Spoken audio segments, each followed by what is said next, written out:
La dame qui souffre d'un syndrome de la mère nourricière, donc la maman, en premier point, elle fait toujours pour les autres. Le deuxième point, c'est qu'elle tente toujours de faire toujours mieux, car pour elle, au fond, il y a quelque chose qui lui dit que ça n'est jamais assez ce qu'elle fait. Le troisième point, c'est qu'elle est très sensible à la culpabilisation. Elle n'a pas besoin des autres pour se dire qu'elle est nulle. Le quatrième point, c'est le contrôle. Parfois, elle lâche le contrôle, mais en face, on ne fait pas les choses. AVS avec Philippe Robichon. À votre santé, c'est sur Beurre FM et le matin, je vous retrouve entre 9h et 10h pour parler de votre santé et de votre santé mentale, notamment avec le retour de Maximilien Bachelard. Bonjour Maximilien. Bonjour. Docteur en psychologie et psychothérapeute, vous êtes le président de l'Institut du Comment et on va parler d'un nouveau syndrome que vous avez découvert et conceptualisé, c'est le syndrome de la mère nourricière. D'accord. Shkoun, le syndrome de la mère nourricière. Shkounada. Le syndrome de la mère nourricière, c'est un concept donc oui que j'ai forgé avec le temps, malgré moi, à force de rencontrer des cas entiers de femmes entre 35-40 ans, on va dire plutôt entre 40-50 pour être assez large, et qui me racontaient régulièrement la même problématique. Donc j'étais un peu étonné, et comme je le fais souvent dans les émissions, quand j'ai des récurrences perpétuelles, les mêmes histoires qu'on me raconte, à peu près les mêmes, je me dis mais il y aurait de quoi écrire un livre, c'est pas possible. Et donc on va faire plutôt une émission sur Beurre FM. Et on pourra faire un livre après. Hein. D'ailleurs, vous pourrez mettre vos commentaires, vos témoignages sous la vidéo qu'on mettra sous la chaîne YouTube, et ça alimentera justement vos quarts. Vos quarts entiers de patients. Je sais pas, mais peut-être que justement, il y en aura peut-être moins qui auront besoin de venir, parce que cette émission, j'espère qu'elle leur servira, puis qu'elles se partageront cette émission.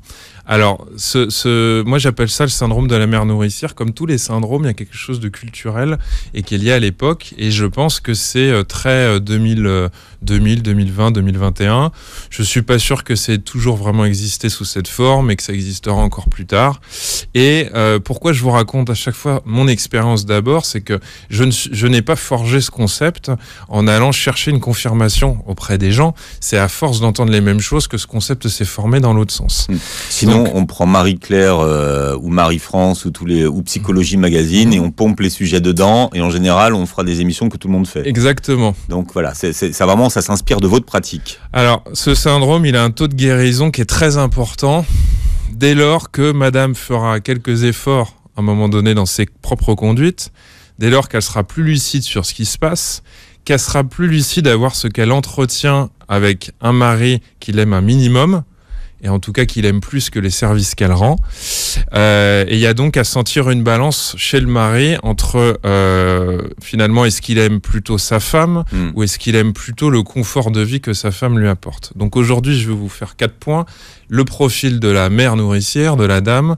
Le deuxième point, c'est dans quel processus une femme lambda arrive finalement dans ce syndrome de la mère nourricière. Un petit point sur pourquoi elle y arriverait. Et ensuite, surtout le plus important, c'est comment elle pourra en sortir. Alors le profil de la dame, il n'est pas bien compliqué, il tient sur 4 points. Le premier point, la dame qui souffre d'un syndrome de la mère nourricière, donc la maman habituelle que je rencontre, qui commence vers les 38 ans et demi et qui va jusqu'aux 47-48 ans. Alors qu'est-ce qu'elle a en premier point? Elle fait toujours pour les autres. L'image qui me vient souvent, c'est qu'en fait, elle prépare une tarte pour ses amis ou sa famille, ils sont 9 à table, elle sert tout le monde après avoir découpé 8 parts. Donc elle se rend compte qu'en servant tout le monde, il ne reste plus rien. Elle dit que c'est pas grave, elle va finir un truc au fond du frigo. Et donc on insiste pour lui proposer un morceau, elle refuse avec le sourire, elle est tellement contente de voir les gens manger à leur faim, et elle leur dit et elle est très contentée parce qu'on lui dit mais c'est très bon ce que tu as fait. Donc elle finit finalement les radis qui sont au fond du frigo tout en regardant les gens se nourrir de la fameuse tarte qu'elle a faite. Donc sans s'en rendre compte, automatiquement, intuitivement, elle pense d'abord à nourrir les autres, à s'occuper des autres. Le deuxième point, c'est qu'elle tente toujours de faire toujours mieux, car pour elle, au fond, il y a quelque chose qui lui dit que ça n'est jamais assez ce qu'elle fait. Elle a un petit soldat à l'intérieur de sa tête qui la pousse à toujours faire plus, et à se dire qu'elle ne devrait pas se reposer, vu tout ce qui lui reste toujours à faire dans 1 heure, dans 2 heures, ou le lendemain, ou pour l'année. Le troisième point, c'est qu'elle est très sensible à la culpabilisation. Elle n'a pas besoin des autres pour se dire qu'elle est nulle. Elle est pas assez performante, elle pourrait mieux faire, c'est ce qu'elle se dit perpétuellement. Donc on pourrait dire qu'elle dévalorise, quoi. Exactement, qu'elle est performante à se dire qu'elle n'est pas suffisamment performante. Donc il y a une forme d'autonomie dans le syndrome de la mère nourricière, c'est qu'elle a besoin de personne pour se dire qu'elle est nulle, pour se cravacher elle-même. Ça, elle le fait très bien. Finalement, il y a quelque chose qu'elle fait bien, c'est se dire qu'elle est nulle. Exactement, mais elle est extrêmement bonne là-dedans. Et puis quand ces femmes-là sont excellentes, dans ce syndrome-là, ça prend un certain temps pour pouvoir réaliser finalement qu'elles sont aux commandes de quelque chose. Donc finalement, c'est important que vous le disiez ça. Cette émission, elle n'est pas là pour mettre une gifle à ses mamans. Bien au contraire, je pense que c'est une émission pleine d'amour et de tendresse pour leur faire comprendre que d'une certaine manière, elles ne sont pas victimes que du monde qui les entoure, mais qu'elles ont prise là-dessus. Mais comme elles ne bougent pas et qu'elles persistent dans leur posture, elles ont l'impression que c'est aux autres de bouger, mais elles peuvent faire quelque chose. Le 4e point, c'est le contrôle. Parfois, elles lâchent le contrôle. Mais je vais vous expliquer tout ça avec des exemples, ça va parler a priori à beaucoup de ces femmes qui ont ce syndrome-là. Parfois, elles lâchent le contrôle, mais en face, on ne fait pas les choses. Ou alors, on les fait mal. Ou on fait croire qu'on ne sait pas les faire. C'est-à-dire que le mari, les enfants prennent un petit peu maman pour une idiote. Ou alors, on bâcle. On fait les choses un petit peu de travers, c'est une forme de chantage indirect, histoire de dire, tu vois, la prochaine fois, fais-le, parce que et finalement, j'ai tout saboté, je préfère passer pour un con que de faire moi-même les choses, et tu le fais très bien, mon amour. Donc on est perpétuellement dans ces situations-là. La dame n'est pas qu'une obsédée en fait du contrôle, malgré ce qu'on pourrait penser. Certes, elle laisse peu de chance à l'autre de faire aussi bien qu'elle voudrait, mais il y a du boulot à fournir par-dessus. À force d'avoir fait les choses pour l'autre, elle a réussi à le rendre incompétent. Et ça, c'est une mécanique perpétuelle. C'est-à-dire que j'ai beaucoup de mamans qui se rendent compte que depuis 15-20 ans, en fait, elles font tellement tout que le mari n'a jamais eu l'occasion d'expérimenter quoi que ce soit depuis 15 ans, que les enfants, de toute façon, ils n'ont même plus à réfléchir, ils n'ont même plus à penser. Et donc, elle me dit, mais vous voyez qu'ils foutent rien. Et en même temps, moi, je me dis, mais pendant 15 ans, elle leur a appris à ne plus rien faire, elle leur a appris à ne pas se faire confiance, elle leur a appris à ne pas s'autonomiser. Donc je vais aller sur le 2e point, le processus. Ce processus, ce syndrome, il se déclenche souvent à un moment particulier. C'est quand madame ne veut plus d'enfants. C'est-à-dire elle a fait suffisamment d'enfants, elle n'est pas dans l'optique d'en faire encore 3-4 autres. Elle se dit, c'est terminé, on coupe le robinet. 2e point, ça arrive quand les enfants commencent à s'autonomiser, qu'on n'a plus besoin de nettoyer leur caca. Et que la maison commence à devenir moins bruyante, car ils commencent à avoir une vie sociale. Donc commence à poindre l'idée qu'à un moment donné, on va se retrouver face à monsieur et que les enfants, ils sont pas là pour finalement occuper madame et l'empêcher de penser. C'est le syndrome du nid vide. Ça commence, le nid vide commence à poindre son nez et elle commence à sentir ça. Ouais. Parce que quand elle a des enfants de 2-3 ans, en fait, et qu'elle a un syndrome de la mère nourricière, en fait, elle râle plus qu'elle ne réfléchit. Elle en peut plus, elle pleure, elle appelle ses copines, mais elle n'est pas encore dans une optique de réflexion. Elle commence pas, la révolte commence pas à se mettre pour l'instant en route. Donc c'est bien précisément à ces moments-là. C'est pour ça qu'on arrive sur les âges 35, 40, 45 balais et qu'à 25 ans, elles viennent certainement pas pour ce problème-là. Donc c'est souvent après cela qu'elle peut réaliser tout ce que comporte ce syndrome. Donc elle ne veut plus procréer, mais elle veut garder le nombre de personnes stables autour d'elle. Elle veut son mari, elle veut garder ses 2, 3, 4 ou 5 enfants. Qu'est-ce qui se passe dans ce processus ? Madame s'est oubliée et ne s'est peut-être jamais souciée d'elle, ou alors il y a très très très longtemps. Elle ne s'occupe plus de ses cheveux, de ses ongles, de son alimentation, elle voit plus ses copines, elle rigole plus, elle s'occupe plus de ses orgasmes, elle s'occupe plus d'avoir du temps, elle s'occupe plus d'être créative, elle s'occupe plus d'être décalée, elle a laissé sa carrière mourir et elle ne s'affaire plus à dire merde aux gens quand ils abusent. Elle s'occupe alors, et on le sait très bien, des rendez-vous médicaux pour elle, pour son mari, pour ses enfants. C'est elle qui appelle le médecin, c'est elle qui va sur Doctolib, c'est elle qui amène les enfants. Elle s'occupe du ménage, elle est extraordinairement bonne là-dedans. Elle s'occupe du repassage, elle s'occupe des courses, de dire à chérie d'installer la tringle à rideau depuis 4 ans, de nettoyer la boue dans le couloir parce que c'est l'hiver, les enfants sortent, il pleut, et c'est elle qui nettoie. Elle s'occupe de laver le linge en famille. Elle s'occupe aussi d'organiser Noël en fonction des plannings de toute la famille et de leur impossibilité à pouvoir cohabiter un soir sur la même table. Elle s'occupe d'organiser les anniversaires des enfants. Bref, elle est tellement occupée qu'elle s'est complètement oubliée. C'est un couteau suisse. C'est pas la même que la dernière fois, parce que celle de la dernière fois, elle avait fini par poser la tringle à rideau. Oui, évidemment. C'était pas la même. La tringle à rideau, vous l'avez retenue. Ouais, non. Enfin, j'ai des types comme ça. Ouais. Je vous écoute, mine de rien. Je suis content, je vois ça. Alors, c'est la parfaite image de Véronique Gallo. Donc là, aujourd'hui, je cite Véronique Gallo, qui est une humoriste belge. Ouais. Alors, c'est une humoriste belge, ancienne professeure de lettres, et je suis tombé sur son One Mother Show, qu'elle appelle en sous-titre Vie de mère, et je vais prolonger l'image qu'elle donne. Donc forcément, qu'est-ce qui se passe? Et donc je dis ça aux monsieur là, qui parfois comprennent rien à ce qui se passe là. Qu'est-ce qui se passe dans le crâne de leur femme? Elles sont atteintes du syndrome de la mère nourricière, donc forcément elles fantasment de croiser Mel Gibson en kilt à la porte d'entrée, qui lui hurle avec l'accent écossais qu'il l'aime et qui veut l'amener sur les terres du paradis pour s'occuper d'elle.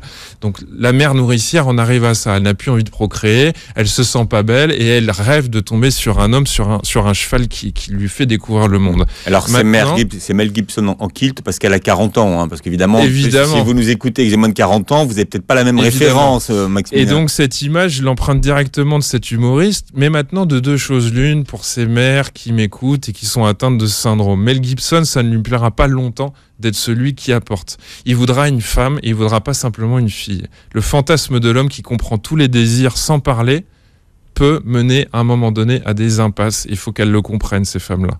Mesdames, si vous ne voulez pas transformer Mel Gibson en Robert Bidochon, vous allez devoir exister malheureusement dans cette histoire et ne pas simplement attendre d'être sauvé. C'est à ce moment attendez, parce que là, Maximilien, c'est qui Robert Machin? Robert Bidochon, vous connaissez pas les Bidochons? Non, parce que ça fait un peu Robichon, c'est pour ça que je voulais savoir si vous...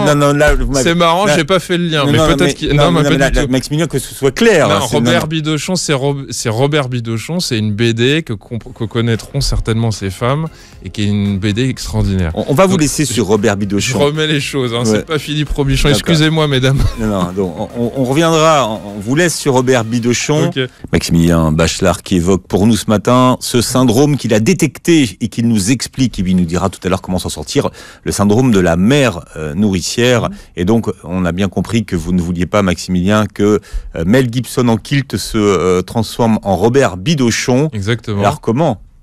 Alors, on va avancer là-dessus, parce que précisément, pourquoi je vous parle de ce moment-là, parce que c'est à ce moment en plus que madame, en fait, malheureusement, est prête à partir. Il reste les enfants, mais s'ils ont 7-8 ans et encore mieux 12-13 ans, ils commencent à se débrouiller. Donc elle se dit qu'elle a accompli son devoir de mère nourricière et qu'elle aimerait rencontrer un homme qui enfin s'occupe d'elle. Le problème, c'est qu'elle attend qu'on s'occupe d'elle et qu'elle ne sait pas ou ne sait plus s'occuper d'elle. Donc vous voyez, là, il y a déjà un boulot à faire à ce niveau-là. Dans la famille, il faut comprendre que la mère nourricière, et donc là, je suis désolé si ça va choquer, elle a tendance à crétiniser son entourage. C'est-à-dire le rendre incapable, le rendre hébété, inapte à faire, inapte à anticiper, inapte à prévoir. La mère nourricière fait tellement bien, quand elle anticipe, elle se charge mentalement et comme un réflexe a pris l'habitude durant des années de décharger mentalement le mari et les enfants de ce qu'il faut prévoir dans 10 minutes, dans 6 mois ou dans 1 an. La mère nourricière est un vrai capitaine de bateau.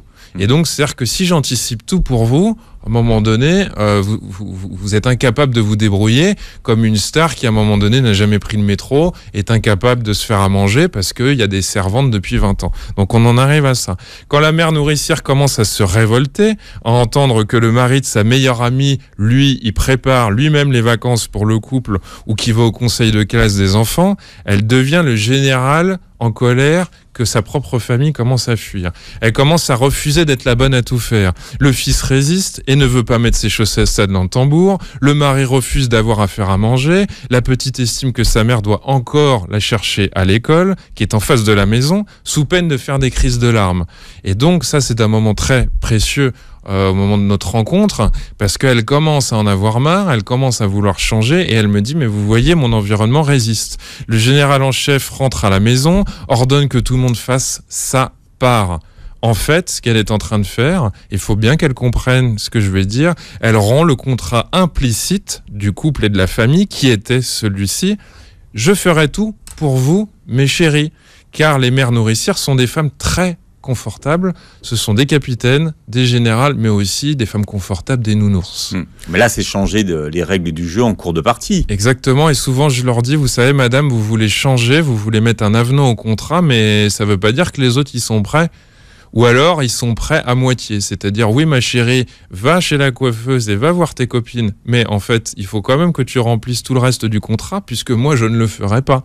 C'est ça qu'elles prennent en pleine face et qui leur met à peu près 2-3 rendez-vous à pleurer, à être sonné, à se dire mais c'est pas possible, est-ce qu'ils m'aiment ou pas? Voilà. Donc en même temps, le problème c'est qu'on a besoin d'elle. On veut bien la bousculer et résister, mais si elle ne fait plus rien, comment on va trouver ce foutu de carnet de santé des enfants qu'on n'a jamais rangé, on ne sait pas où il est? Comment on va pouvoir amener la petite à la piscine et le grand au judo parce que nous, monsieur, on travaille? En fait, madame aussi, elle travaille et madame, elle a développé des stratégies pour pouvoir être partout. L'exercice que je propose souvent, c'est de s'imaginer de ne pas être là un mois à la maison. Je leur dis, imaginez comment ça se passe. Soit c'est le bordel, soit ça devient vivable mais mal rangé, sale, en attendant d'accueillir le retour de madame en princesse, en la comblant de petits mots très gentils et d'une balayette à chiottes qu'on lui tend, en lui disant « Vite ma chérie, ça urge, faut nettoyer » et tu le fais tellement bien. Donc l'exercice, c'est de s'imaginer, voilà, vous n'êtes pas chez vous pendant un mois, qu'est-ce qui va se passer? Parfois, il y a un décalage entre la réalité et ce que se représente une mère. Mais bon, ça, c'est encore autre chose. Le père transmet parfois ce virus aux enfants qui ne foutent plus rien également. C'est maman qui fait, disent les enfants, comme monsieur. Parfois, monsieur n'ose même pas le dire, mais c'est les enfants qui disent ça en rigolant. Mais c'est maman qui fait, de toute façon, c'est maman qui nettoie, c'est maman qui fait à manger. Et là, j'ai la mère qui est dépitée. Puisque le deuxième adulte valide la règle qui est de ne pas aider quand maman est en train de nettoyer à 4 pattes par terre, eh bien, les enfants font de même. Donc vous voyez qu'il y a une question du couple dans la famille à ce moment-là. La discipline ne se transmet jamais, il faut que vous le compreniez aux enfants si les deux parents n'ont pas la même discipline. La mère a mal au dos, ne se maquille plus, elle grossit, elle voit plus ses copines, elle met plus de crème, plus de vernis, elle va plus chez le coiffeur, elle rigole plus, elle se projette plus, elle se sent plus femme, elle n'a plus envie de faire l'amour. Puis parfois j'ai un homme qui vient en consultation et qui me dit ma femme elle veut plus faire l'amour. Bon. Eh bien, quand on détricote, souvent il y a ça derrière. Et donc je leur dis, mais c'est normal, c'est la conséquence normale. Vous pouvez pas avoir de la sexualité et en même temps dénier tout ça, parce que certainement que derrière la porte, madame, elle tape et elle en a marre. Elle est coincée, en fait, cette maman. Elle s'est coincée elle-même. Un des soucis, finalement, c'est l'inclinaison naturelle de la fonction maternelle à potentiellement créer du handicap, car par la culpabilité, elle fait pour l'autre, pour lui montrer, soi-disant, tout en disant à l'autre de le faire. C'est-à-dire, fais-le, mais je vais te montrer comment faire. Au coup de la machine à laver, par exemple. Et l'autre ne fait pas parce que finalement, on fait, quoi. Vous comprenez ce que je veux dire? Donc, il y a l'exemple de la machine à laver pour le fils, l'exemple du mari qui n'a jamais amené le fils à l'hôpital depuis 2 ans. Donc lui, il connaît même pas l'adresse, il a pas le carnet, il sait pas où sont les examens médicaux, il connaît même pas le nom du médecin. Ah, c'est un homme, je crois que c'était une femme, je suis pas au courant, etc. En fait, c'est précisément la définition de l'enfer et de la boucle infernale dont on a une merveilleuse représentation dans la série Lucifer.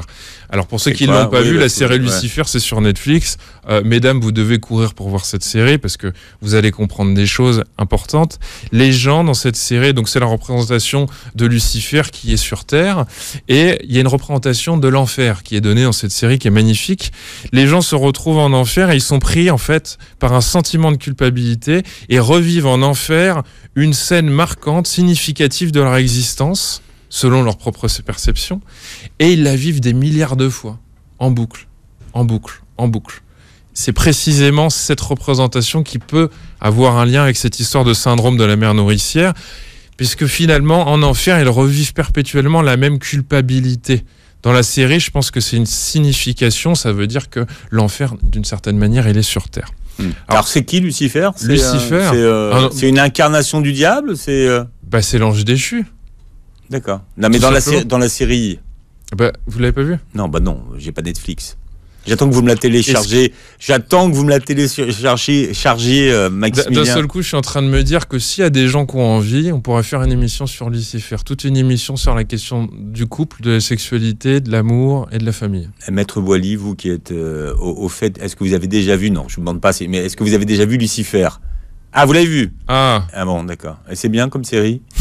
Bon, Maître Boily dit que c'est pour les gens qui ont 35 ans et plus? Non. Non. Ah non. Non. Alors, je vais faire un point, je vais avancer sur le pourquoi, et puis après on fera le comment. Pourquoi on en arrive dans le syndrome de la mère nourricière? Le pourquoi, il est accessoire, mais je vais l'aborder pour contenter ceux qui veulent chercher un coupable dans le passé ou dans le présent. Donc on peut imaginer que cette maladie, elle se transmet de mère en fille. Bon, classiquement. Forcément, quand la mère de cette mère nourricière a toujours tout donné, on n'a pas de modèle, entre guillemets, d'égoïsme. Mais on a un modèle de sacrifice qu'on nommera évidemment altruisme, car maman elle était tellement heureuse quand tout le monde était content qu'on se dit on fait pareil en fait. On peut imaginer aussi que la grand-mère n'a pas été là pour la mère, donc la mère veut être trop là pour ses enfants. C'est-à-dire moi ma maman s'occupait pas de moi, donc je suis mère aujourd'hui et donc je veux être surprésente pour mes enfants. Donc il y a une multitude de pourquoi, je vais vous dire. Et il ne faut pas vraiment s'attacher à ça au départ, selon moi, quand on entame une démarche.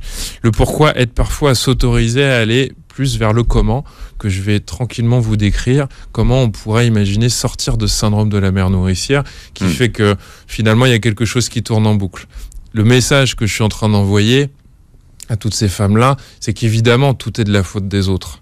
Mais d'une certaine manière, qu'est-ce qu'elles pourraient modifier pour que ce syndrome disparaisse et pour que les gens se mettent à bouger? Ça, c'est la question qui nous intéresse. Voilà. L'idée, c'est pas de culpabiliser celles qui nous écoutent ce matin et qui se reconnaissent peut-être. Et de ne pas culpabiliser l'entourage. Il n'y a personne à culpabiliser dans cette histoire.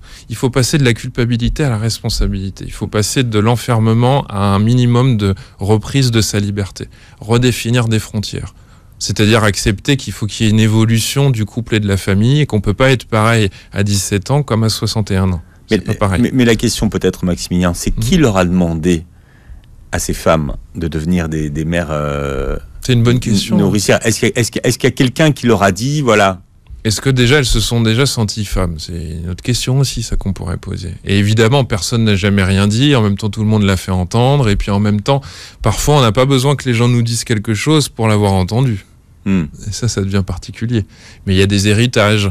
Et puis, il y a une représentation de comment je dois être pour que mon couple fonctionne. Et si vous êtes persuadé que le programme, c'est d'aller vers ça, forcément, vous ne connaissez que ça, vous le faites à fond. Donc, quand les gens viennent me voir avec ce syndrome de la mère nourricière, c'est qu'en fait, elles sont allées au bout de la machine et elles me disent je souffrais de manière raisonnable et en même temps, il y avait des compensations. Et là, il y en a de moins en moins et je souffre de plus en plus. Donc, en gros, mon programme, moi, je leur fais comprendre, nécessite une mise à jour, en fait. Parce que vous allez redevenir femme et vous n'allez pas pouvoir foutre du syndrome de la mère nourricière partout dans votre vie, en fait. Puisque parfois, ces femmes-là aussi se font finalement prendre à ce jeu au travail. Donc, elles doivent être parfaites. Parce que la mère nourricière, elle travaille aussi. Hein. Oui, et elle peut fonctionner comme ça. Elle peut fonctionner comme ça, en faisant plaisir aux collègues, en accueillant le stagiaire, en faisant le boulot des autres, en pensant que les autres vont s'autonomiser, alors que parfois, les autres, ils ont compris que la mère nourricière devant, elle continuera. Donc, ils font comme s'ils allaient faire, mais en fait, il faut rien du tout. Donc, c'est un piège dans lequel elles se retrouvent. Et c'est vrai qu'aujourd'hui, moi, mon propos, c'est de leur faire comprendre qu'elles ont une marge de manœuvre là-dedans. Et que c'est très important de pouvoir reprendre un minimum le pouvoir dans sa vie. Avec le temps qui passe, quand les enfants ont grandi, qu'ils sont partis, la mère nourricière peut souvent dire je me suis sacrifié pour vous, et les enfants leur disent mais je t'ai rien demandé. On ne t'a rien demandé. Et je t'ai toujours dit que ça n'allait pas avec papa. Ou alors il peut y avoir la fille qui se retrouve à faire pareil que la mère, et là la mère percute et se dit mais où est-ce qu'elle a appris ça? Peut-être que je fais la même chose avec mon mari, parce que je suis en train de dire à ma fille qu'il faut qu'elle arrête, mais moi je continue à le faire. Donc ça fait des bugs. C'est intéressant quand les enfants ont grandi, parce que ça permet parfois de se refaire le film, mais d'une autre manière, quoi. Voyez ? Les enfants sont ingrats. Non, ils servent à quelque chose. On leur a trouvé une utilité aujourd'hui.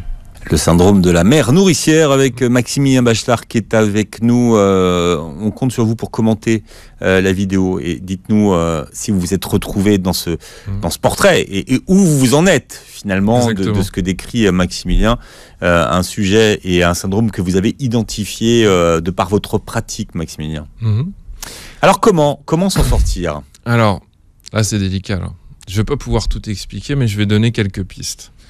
Donc, d'une certaine manière, vous avez compris que la mère, elle va devoir s'abstenir de faire pour pousser les gens à chercher leurs propres compétences. Tout en ayant à l'esprit que les gens se sentent incompétents, se montrent incompétents, et qu'elle est très agacée par ce chantage-là, et qu'elle a tendance à céder en disant « laisse tomber, je vais le faire ». Donc ce point-là, ce moment-là, il faut pouvoir faire pause et se dire « ah, je vais me retenir » pour pousser le système dans lequel je suis à trouver des ressources et à s'organiser.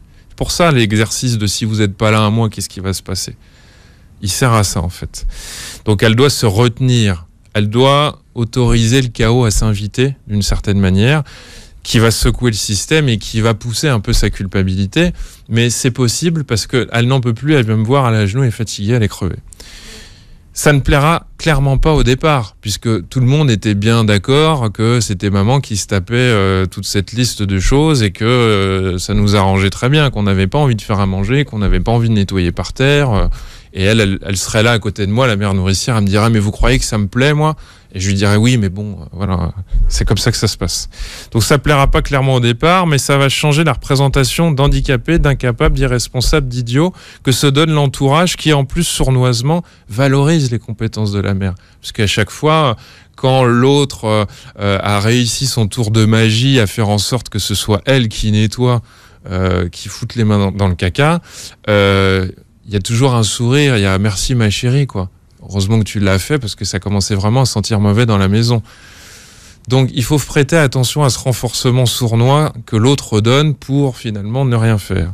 La mère nourricière, elle doit se rappeler qu'elle n'est pas qu'un bout de viande, qu'elle n'est pas qu'une fonction, qu'elle a, excusez-moi, petit coucou à Nadia, elle a aussi un vagin, un clitoris, une sensibilité au toucher. Quand vous dites petit coucou à Nadia, il faut expliquer. Parce que Nadia El Bouga, c'est quand même celle qui parle de vagin et de clitoris à Beurre FM. Donc, je me permets d'aller un peu sur son territoire. J'ai utilisé des mots qui, j'espère, ne sont pas uniquement,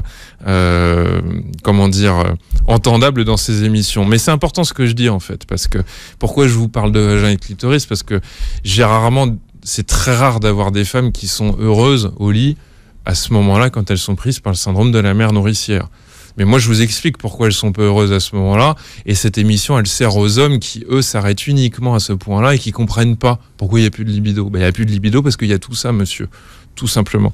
Donc elles ont une sensibilité au toucher, elles n'ont pas qu'un cerveau rempli de liquide vaisselle, de produits ménagers, elles ne sont pas simplement une armoire à post-it avec des choses à penser pour penser à des rendez-vous. Donc elles vont devoir faire place dans leur cerveau pour que puisse émerger à un moment donné un sens à leur vie et pas simplement qu'une fonction pour un système qui soi-disant n'y arriverait pas sans elles. Avec trop de charge mentale, mesdames, il faut que vous compreniez qu'on grossit de colère, de culpabilité, de mal-être, de reproches qui pourrissent. Il faut donc faire attention à sa nutrition affective et à sa diététique relationnelle. C'est très important ça, parce que ces femmes-là, toujours, et c'est la même chose, quand elles viennent, elles sont en surpoids, elles ne s'occupent pas d'elles.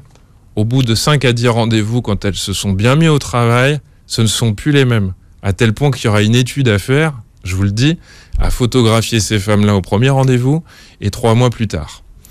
La question est donc, et je vais paraphraser ce qu'elles me disent quasiment toutes, trop bonne, trop conne, comment avez-vous écervelé vos maris, en tout cas vos hommes plutôt, votre mari et vos fils?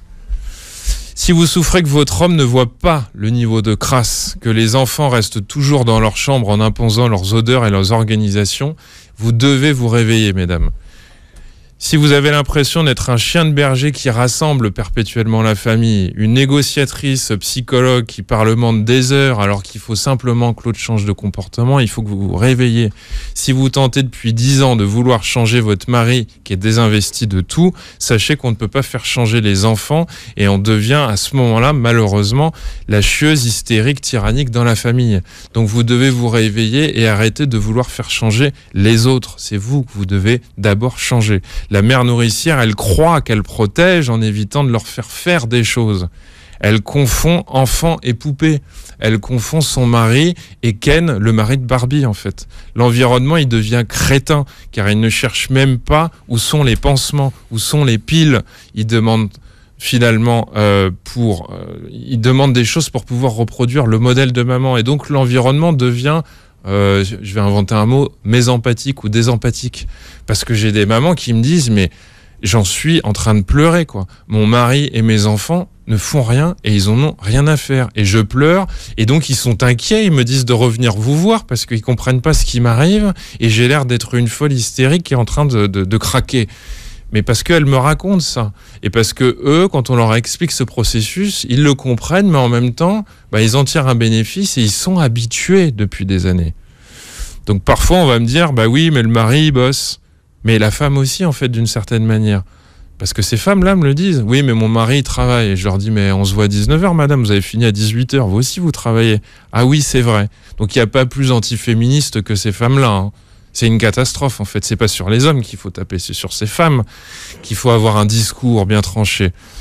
Il faut savoir que l'homme, il est plus facilement dans l'instant et la femme, elle a plutôt tendance culturellement à rassembler, à anticiper pour le foyer. Finalement, elles sont très à l'ancienne. Et donc j'ai envie de répéter une deuxième fois, la question du féminisme devrait les titiller, mais le bon féminisme, hein, pas le féminisme 2021. Ça, c'est votre avis. C'est mon avis, voilà. Mais j'ai jamais dit que j'incarnais le monde, donc ça va. Donc ces hommes-là, ça se trouve, ils n'ont pas cuisiné depuis 10 ans. La mère peut être hospitalisée depuis 2 semaines, c'est la panique à la maison, tout est sale au retour, les courses sont pas faites. Les hommes, entre eux, les garçons et papa, ils ont simplement mangé des pizzas. Et parfois, le pire, comme dit madame, c'est mon mari, en fait, il a déjà cuisiné quand on se connaissait, et il cuisine parfaitement. Mais ça fait 10 ans que je fais à manger, et puis finalement, il a tellement plus l'habitude que je continue. Donc ça va être les affaires par terre dans l'entrée, les slips dans la chambre au sol, ça peut être la mère qui me dit, j'ai proposé à mes garçons et à mon mari une soirée pizza. Qu'est-ce qu'elle veut, la mère nourricière, à ce moment-là? Elle veut faire plaisir. Elle aime pas la pizza, ça la saoule. Elle veut rassembler la famille autour d'une table pour qu'on se raconte nos soirées.